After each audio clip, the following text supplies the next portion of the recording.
1 साल रुक जाता तो भारत का विभाजन नहीं मिलता।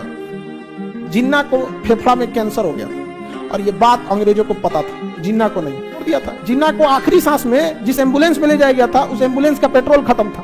2 घंटा तक एम्बुलेंस खड़ी थी धूप में, बांस से मार रहा है, सब कूच रहा है, सब दांते काट रहा है, सब घोंप दिया चाकू।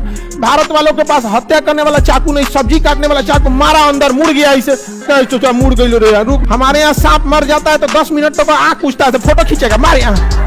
कंपनी का काम है व्यापार कीजिए। जैसे भारत की कंपनी है, रिलायंस है, अंबानी है, अडानी है, समझ आ गई, टाटा है, महिंद्रा है, दुनिया भर की कंपनी है सब। बिहार की बहुत बड़ी कंपनी सिक्योरिटी देने में SIS ऐसे करके हैं। तो कई सारी कंपनियां हैं। अगर मान के चलिए टाटा कंपनी को या महिंद्रा कंपनी को, या अभी जो भारत में सबसे लीडिंग है अडानी, ये व्यापार कर रहे हैं। कल को अगर इनको दे दीजिए यूक्रेन का सुधार करने के लिए तो यूक्रेन में भी व्यापार करेंगे, बिजली घर लगाएंगे। अडानी ज्यादातर इंफ्रा में काम कर रहा है, एयरपोर्ट बनाएंगे क्योंकि पुतिन मार के तोड़ दिया, तो ये सब काम करेंगे। इसी बीच अगर पुतिन मार और के तहस नहस कर दे यूक्रेन को तो धीरे धीरे अडानी सब चीज बनाने लगे, स्कूल, कॉलेज, एयरपोर्ट, हॉस्पिटल, बिजली घर। ओके, यूक्रेन हमारा,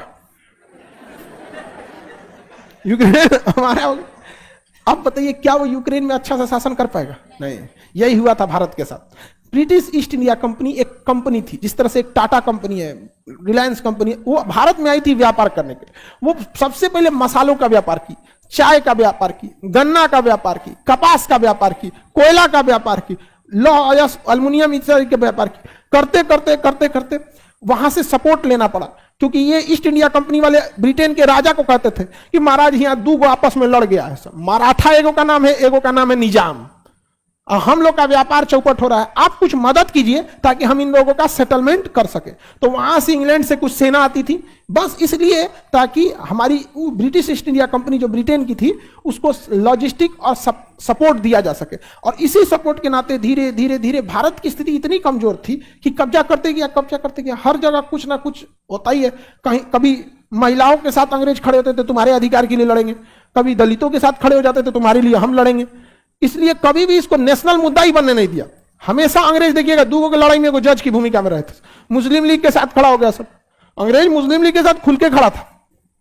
और भारत की आजादी आपको पढ़ाएंगे तो पता चलेगा कि ये छोट मोट लोगों का कहना है कि आजादी लीजिए। आजादी भारत को तोड़ने में सबसे बड़ा योग इंग्लैंड में लिखा जा चुका था और पास हो चुका था कि भारत को आजादी 1948 में दिया जाएगा। आप ये पढ़िएगा, भारत की आजादी 1948 में दी जाएगी।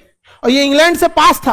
और वहां के प्रधानमंत्री जो थे क्लीमेंट एटली, उन्होंने कहा था कि 1948 में किया जाएगा। फिर 1 साल पहले क्या हो गया, ऐसा आजादी किया गया, 1 साल रुक जाता तो भारत का विभाजन नहीं मिलता। जिन्ना को फेफड़ा में कैंसर हो गया था और ये बात अंग्रेजों को पता था, जिन्ना को नहीं। अंग्रेजों को लग गया, अरे भाई साहब अगर जिन्ना मरा तो मुस्लिम लीग में कोई ऐसा नेता नहीं है जो भारत के स्वतंत्र पाकिस्तान की मांग को रख सके। फेफड़ा में उसको टीबी था, कैंसर, कई से गुच्छा गुच्छा बन गया था उसके फेफड़ा में, गुच्छा बन गया था उसके, तो वो कैंसर का ही रूप होता है। बताया ही नहीं सब उसको कि तुमको कोई दिक्कत है।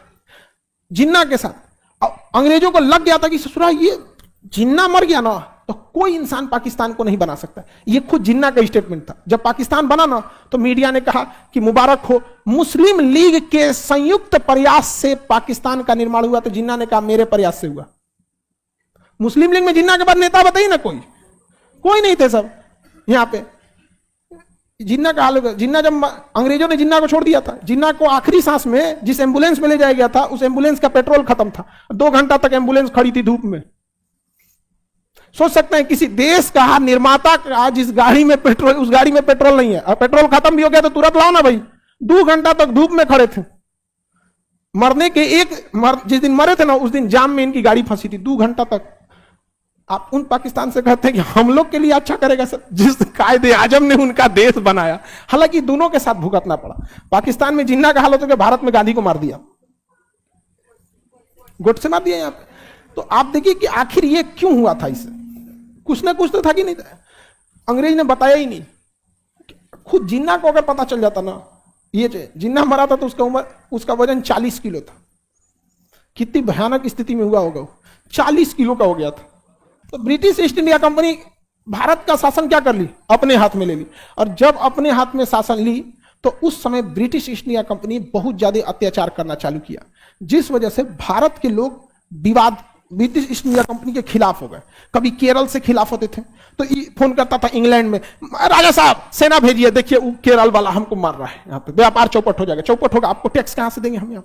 तो इंग्लैंड का राजा सेना भेजता था। कभी पंजाब से पीटा जाता था, कभी बिहार में पीट दिया, बंगाल में पीट दिया, मुजफ्फरपुर में एगो किंग्स फोर्ट जज को उड़ा दिया, खुदीराम बोस बम लेके बैठ गया जज के ऊपर, आओ। तो वो दिन जज दूसर गाड़ी में बैठा तो पत्नी को उधिया दिया, जज औरों गुस्सिया गया, जा हमरी वाली उधिया गई।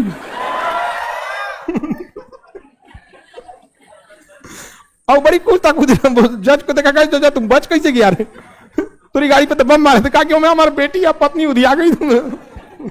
तो इंग्लैंड वालों को ना, इंग्लैंड का राजा टेंशन में आ गया, कहा कि ये ब्रिटिश ईस्ट इंडिया कंपनी शुरू में तो तुम लोग टैक्स के रूप में पैसा भी भेजता था, तो हम तुम्हारी मदद करते थे, समझ में आता था।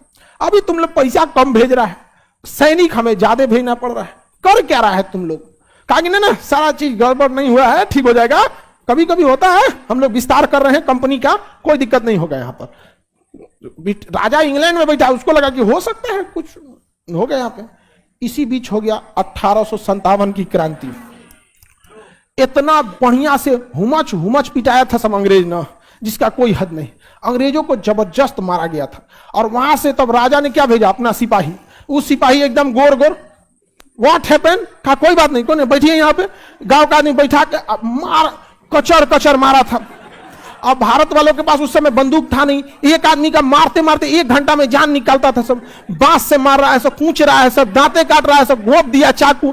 भारत वालों के पास हत्या करने वाला चाकू नहीं, सब्जी काटने वाला चाकू, मारा अंदर मुड़ गया, इसे मुड़ गई रे, रुक काट रहा है। हमारे यहाँ सांप मर जाता है तो 10 मिनट तक आंख पूछता है, तो फोटो खींचेगा, मारे यहाँ हमारे फोटो खींचता है तो अब क्या कुछ, अब जब तक बेचारा हिलते डुलते रहेगा तब वो मारेगा उसको। इंग्लैंड वालों को इतना मारा गया, जब लाश गई इंग्लैंड के राजा के पास, देखा ससुराई को मारा कैसे रे इसको। कोई लाश ठीक ठाक गया ही नहीं था। ओ माय गॉड, सब चल गया यहाँ पे, बहुत बुरा मारा था। और इंग्लैंड वाले छुप भी नहीं सकते थे सर। उन गधों का ड्रेस लाल रंग का था, और लाल रंग का तरंगदारी सबसे ज्यादा होता है, दूर से दिख जाता था। अब भारत वाला मार रगड़ दिया वहां पे। और उस समय बंदूकें भी जितनी ऑटोमेटिक नहीं थी, एक गोली मारिए तो दूसरा लोड करना होता। इसलिए जब भी देखेंगे तो अंग्रेज फिल्मों में भी गोली जब भी चलाएंगे तो 2 लाइन में अंग्रेज खड़े रहेंगे, एक घुटना के बल खड़ा रहेगा, एक गोली ये मार दे और एक पीछे से रहेगा यहाँ पे, तो एक गोली मार देगा और पीछे हट जाएगा, और पीछे वाला आके गोली मारेगा तब तक ये लोड करेगा। लोड कर देगा तो चला जरूर, हट हट, अब हम मर तू, हम मर तू। यहाँ पारा पारी मारता था सब, पारा पारी समझते हैं लोग। एक करके आतर दे देके एक बारी मारे एक बारी मारे, तो मारते रहता था सब बारी बारी से।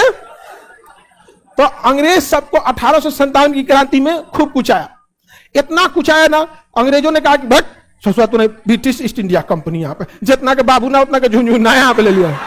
तो यहाँ पे जितना के चाय मसाला नहीं दिया, हमारा सैनिक कुछ आ गया सब। यहाँ पर सैनिक मरते हैं सब तो उसके साथ उसके परिवार को बहुत बड़ा रकम देना होता है, ये शुरू से ही एक खर्च है। तो कहा कि तुम जितना पैसा नहीं दिया उतना भारत वाला कुछ दिया सब। और उन सबको दिक्कत था, भारत वाला सब देखेंगे ना, अंग्रेज सबको खूब बढ़िया बढ़िया, भारत वाला थोड़ा सा शराब के नशा में कुछ सीक्रेट बातें बोलते गए सब, ये थोड़ी सी गड़बड़ हो गई। यहाँ पे कुल 6000 अंग्रेज थे सब भारत में, बस 6000 थे सब, बस उतने में पूरा भारत हिला दिया सब। क्योंकि हम लोग आपस में लड़ रहे थे ना, एक गांव में 500 लोग रहते हैं, 500 आपस में एक नहीं थे, और हमारा टोला इनका टोला इसे चलता। तो 1857 में कौन पीटा है सब, क्या राजा के सैनिक गलती किए थे सब? गलती कौन किया था? ब्रिटिश ईस्ट इंडिया कंपनी, क्योंकि इसके गवर्नर सब उटपटांग हरकत करने लगे थे सब।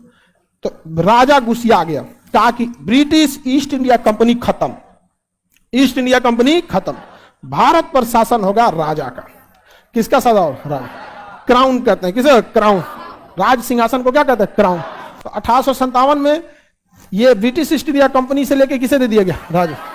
ब्रिटिश ईस्ट इंडिया कंपनी के अंडर में आया कब था? बक्सर के युद्ध के, बक्सर के युद्ध से ईस्ट इंडिया कंपनी के अंडर में आ गया था। और कब तक रहा था? 1800। तो भारत का शासन कौन देख रहा था? राजा। 1876 में रानी कही कि भाग अमरो तो महारानी, महारानी समझ में आ गया कि नहीं? रानी महारानी में जब तक सब बूढ़ हो जाती है, ठीक ठाक नहीं लगती है, तो उसको महारानी घोषित कर देता है। ठीक ठाक रहेगी तो रानी। समझ में आ गया कि नहीं? तुम लोग काय खुश हो रहा है? अपने चमगादड़ की तरह है कुछ हो रहा है। तो बताइए 1876 में शासन किसे दे दिया गया? महाराज। 1857 में और 1764 में east India company. East India company के भ्रष्टाचार की वजह से भारत में 1857 की क्रांति हुई। वो क्रांति कई जगहों से हुई थी, जिसमें भारत के ही राजा ने अंग्रेजों का साथ दे दिया था, बहुत ज्यादा साथ दे दिया था अंग्रेजों का, जिस वजह से। दूसरा कि हमारे पास गोला बारूद की कमी थी, गोला बारूद की कमी थी। अंग्रेज भारत को 3 तरह से लड़ा रहे थे, ऊंच जात और नीच जात के आधार पर आपस में लड़ा रहे थे, हिंदू मुसलमान के नाम पे लड़ा रहे थे, और एक राजा को दूसरे राजा से लड़ा रहे थे। तो 3 तरह से लड़ाई लड़ रहे थे। हम लोग बड़ा बिखरे हुए भी थे एक तरह से।